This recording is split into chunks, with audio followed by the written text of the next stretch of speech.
spare a thought for David Dele. Understand this: truth dies in darkness. Men like David are critical for the survival of a society based on systems of rules, of morality, of equity, and justice. All he does is tell the truth. You might hate the truth he tells, or you care. The young man is simply telling the truth. And you all need to understand this. If anything should happen to David, every one of us are all responsible to make sure that whoever might get it into their stupid skull to do anything to him, have us to answer to. This will not be the Mohbad nonsense.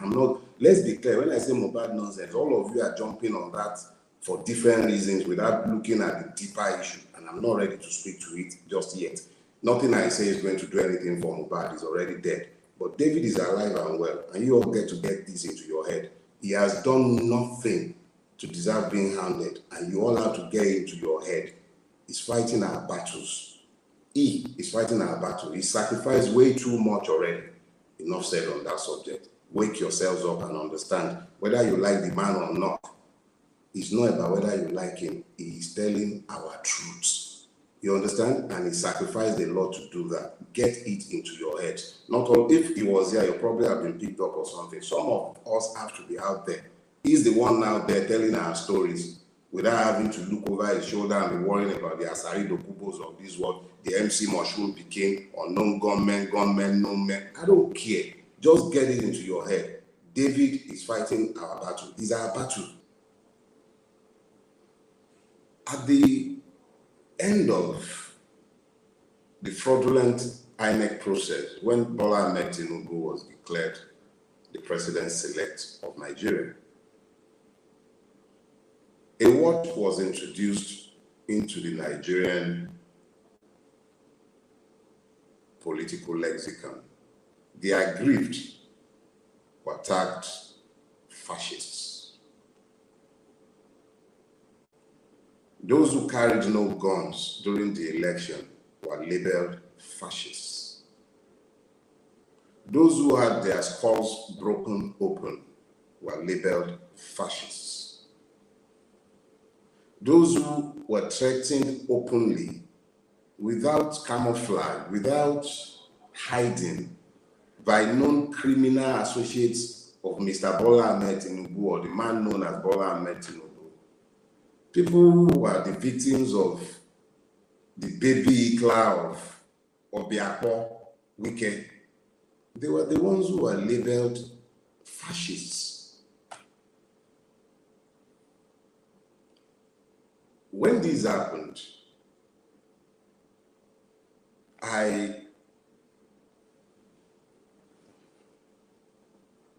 couldn't bring myself to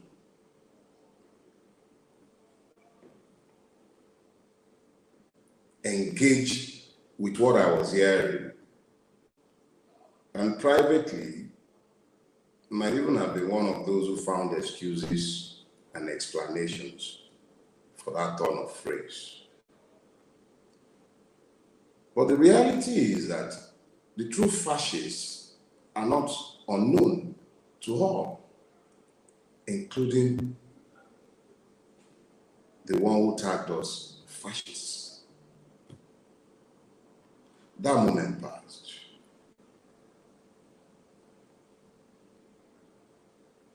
And then I asked myself, why was this necessary? Regardless of how strongly one might feel about the vociferous nature, quote and unquote, of the obedient movement, or even persons within the movement. And then I realized that, like I said already, it was about inverting the truth.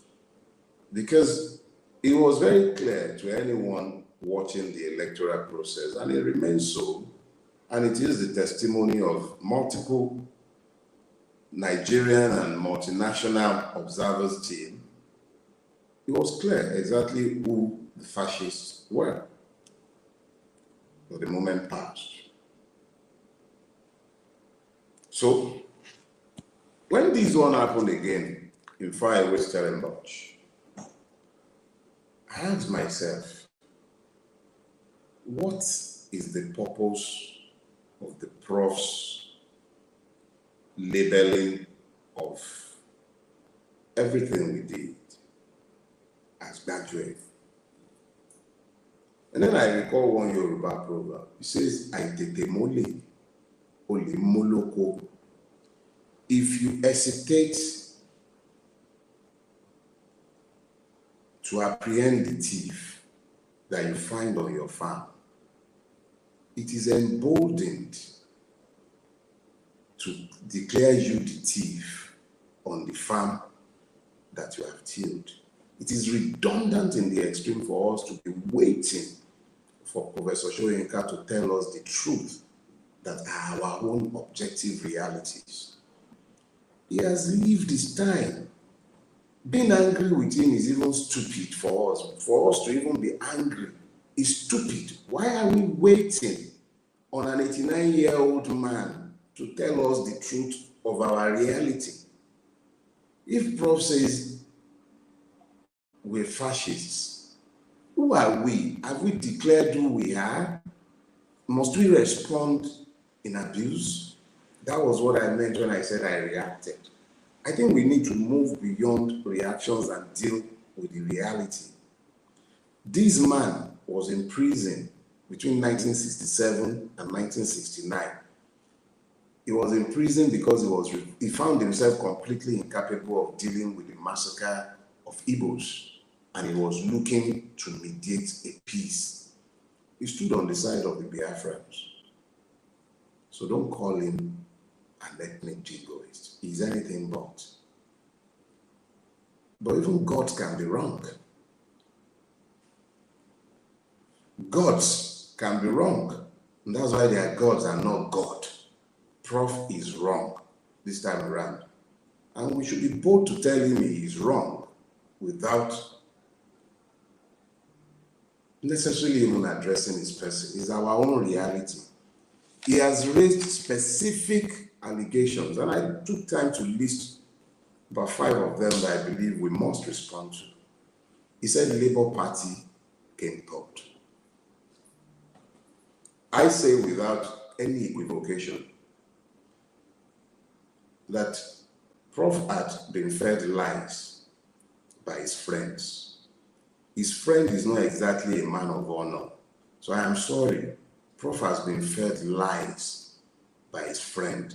And by his friend, I mean the friend he has acknowledged publicly and that we all know to be his friend. Everybody have their friends. I'm sure even Lucifer has a friend. Even Jesus, I'm sure if Lucifer repented, Jesus will take him back.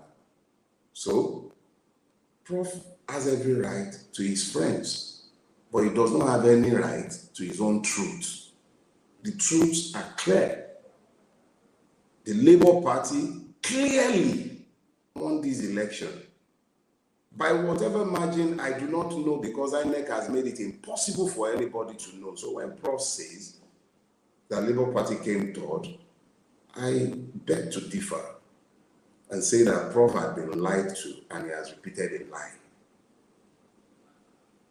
The second thing that the venerable Prof said was that we hijacked the labor movement. Nigerian labor movement is useless, completely useless. If it wasn't useless, we wouldn't be in the mess we're in. When the Labour Party was useful, Tinubu used it. All of them used it until it has become useless, lost all credibility with the Nigerian people. The NLC cannot even call an effective strike in Nigeria because it has lost all credibility. So what labor movement was hijacked? If Prof must know, let me tell you the story of the obedient movement. The obedient movement is a coalition of the disadvantaged, the long silenced, those whose voice had been taken away from them for a long time. It was many years in the making. He had nothing to do with Peter Obi himself. Peter Obi is merely the beneficiary of a moment in time. That he was prepared to take advantage of that moment in time just happens to be something that you have to ask God why. The reality is that The Nigerian people are tired. We have tired considerably of this oppressive system that has held all of us bound. People like Yele Sowore worked for years to reawaken the consciousness of the people with his Revolution Now movement. People like Yemi Adamolekun, people like Falls, people like Macaroni, people like Rinu, they were working for years. They were not working for a Peter Obi. Everybody was working to throw off this oppressive yoke. We were busy begging people to go and register to vote, reconnecting them to the struggle to free their own selves. That is the movement that took Peter Obi and adopted it as his own, with barring the exception of, in all honesty, just the Revolution Now movement was, they were the only ones who did not come on board that coalition. So there is nothing different between the obedient movement and the old Nadeco, of which the Prof himself, the monster in Aso Rock today, were integral parts. There was a moment in history and the people banded together in spite of their differences. I am not a member of the Labour Party. I've said so multiple times in the open. I am not a member of the Labour Party. I am a member of Afeni Ferry. He happens to be supporting Peter Obi, who I happen to support as well. So when you talk about hijacking the Labour movement, there is no Labour movement to hijack. And the Labour Party was always there, a vehicle for political office, taken and used by multiple persons over the years. No party in Nigeria, barring the exception of the AAC, is rooted in ideology. So at the end of the day, you had a situation where Peter Obi, who had caught the imagination of the people because of his own service, his record in office, which is very unusual in this climate. The fact that he's eminently qualified, head and shoulder above the monkeys that he was competing against, made it easy for all of us to gravitate towards him. But you know what made it even easier? The NSAS. Protests had proven to be futile. The youth were protesting over a narrow single issue of police brutality, which is merely one of the many madnesses that Nigeria presents. And you murdered them in cold blood. Yeah, murdered them in cold blood. That is fascism. Denied the murder. That is fascism. A judicial panel of inquiry comprising of 9 persons unanimously agreed there was a massacre. That is fascism. Government denied it. Orojide, he denied it, and he's still denying it. That is fascism. How many people declared this to be fascism? They even buried the denied bodies at profit. Somebody made money off the misery of people who have been refused the ability to grieve and have closure by giving them their bodies. That is fascism, instated as state policy. No pastor spoke, very few. Sorry, people like Pastor Ayedogbon, that would be very wrong of me. Not only did you speak, you lent us your platform. But I didn't hear too many critical voices coming out to declare that to be fascism, demanding justice for the dead, for the injured, people the state was busy paying under the table so that it might continue to deny what it did. That is fascism. Those are the aggrieved, the people in the Middle Belt who have been brutalized by years of Buhari's evil. The people in Adam, all across the length and breadth of Nigeria, Nasarawa, Plateau, Benue, across the east where the man Sterling record stood for him, in the west where he won handsomely in Lagos, and you call that a rich. Look, what became the obedient movement and what is the obedient movement today is a coalition of Nigerians injured, the aggrieved, the pained, those who want to be freed of the shackles of Nigeria. We are the ones you are calling the obedient movement. We are not fascists. We are aggrieved, pained, marginalized. The South-South, the Southeast, and the Southwest is political leadership met, came together, agreed, and that was before reach out to other zones. So how could this party that enjoyed the blessing of 4 out of 6 zones in Nigeria be said to be a regional party? That's a fact-challenged claim. Prof has been fed lies by his friends, and he has repeated those lies, unfortunately.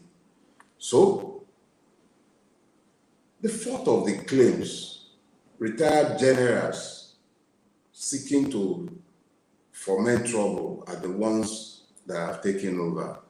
Let's be clear about something.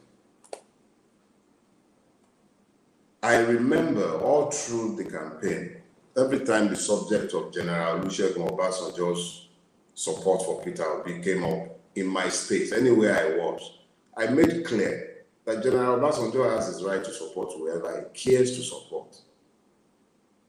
I am one of the frontline supporters of Peter Obi, at least in the Southwest, if you wish to reduce me to the absurd. I never attended a single meeting with Obasanjo in attendance. That was how much, and that is how much I take exception to his person, and I will not sit in a meeting with him. I don't know what influence Prof believed Dele General had or has on the obedient movement, but let's be very, very clear. Unless there is a coincidence of interest and nothing else,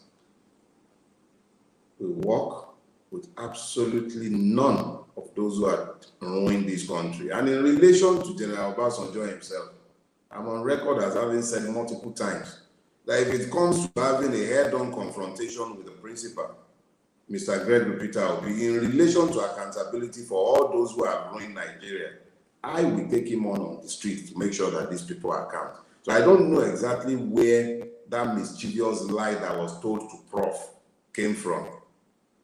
Obasanjo can be as obnoxious as he cares to be. He can be ordering people to stand up, sit down, and they too can be standing up and sitting down like the government appointees that they are. They can joke about that all they care between themselves. They are both well in their 80s, if not their 90s. This is our own life. No general is involved in our pain. A general might be looking for redemption and then latch on to our movement or our quest for liberation in an attempt to whitewash his own history, or perhaps in an attempt to pay his debt to history. Whatever his own reasons might be, it should not be used to bang us on the head. General Obasanjo is a subject of Nigeria, a country without citizenship.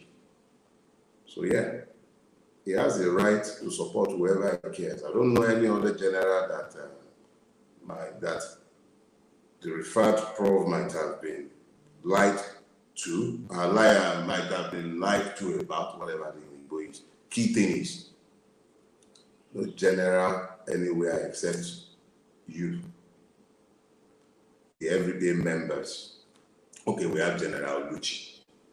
And I'm sure we have a few other generals. Oh yes, and then there is Baba Dele. So at the end of the day, we are not a party of generals. We're a movement comprised of people who feel the pain of Nigeria and who have come together looking to take the yoke off their necks. But there is something Prof said that it is critical that we call him out and ask him to offer proof of this. Prof implied, maybe my deductions might be wrong, but I seem to hear him imply that the organization that he co-founded, the Pirate Confraternity, has proof of the fact that Peter Obi came third. I might be wrong, maybe I heard wrong, I stand to be corrected. But if this is so, I think the Pirate Confraternity holds Nigerians a duty to release what he has, the proof of the fact that Peter Obi came third, if it has any such proof, it would help, because that is a pretty credible organization. The Pirate Confraternity is a credible organization, and if it indeed has proof, it should help us, because there is already a line drawn in the sand. No amount of revisionism is going to distort the truth. Peter Obi won this election. Everybody who might presume to explain or to normalize or in any way lend credence to the lie that is a Tinubu presidency would unfortunately find themselves denuded, for the simple reason that it has pleased God. And I declare this with absolute certainty and faith. It has pleased God to benude the lie that is Nigeria and to benude the lie that is Bola Ahmed Tinubu. And everyone who presumes to cloak him shall themselves benude themselves. It wouldn't be because anybody did anything. And I urge each and every one of us, please, Prof has earned the right to a peaceful time in his old age. Yes, we might disagree with him, and yes, I do disagree with him, but let's also remain respectful.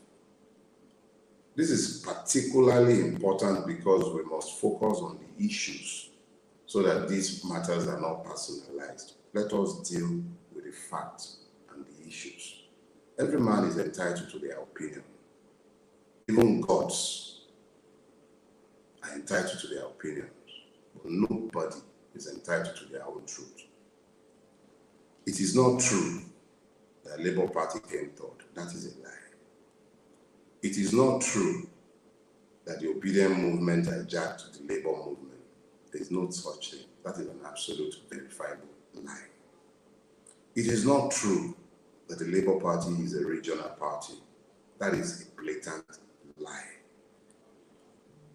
It is not true that retired generals are looking to use the obedient movement to foment trouble. The reality of the matter is that the obedient movement has been the most peaceful political movement in the history of Nigeria.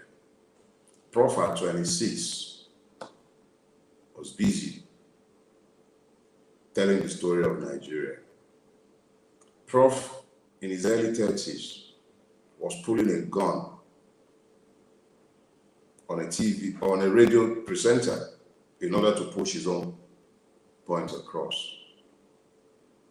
He was a child of the circumstances. The government of the day might have called him fascist, but the people knew better, and nobody deemed him one. We celebrated him as a hero when we were reading about it in later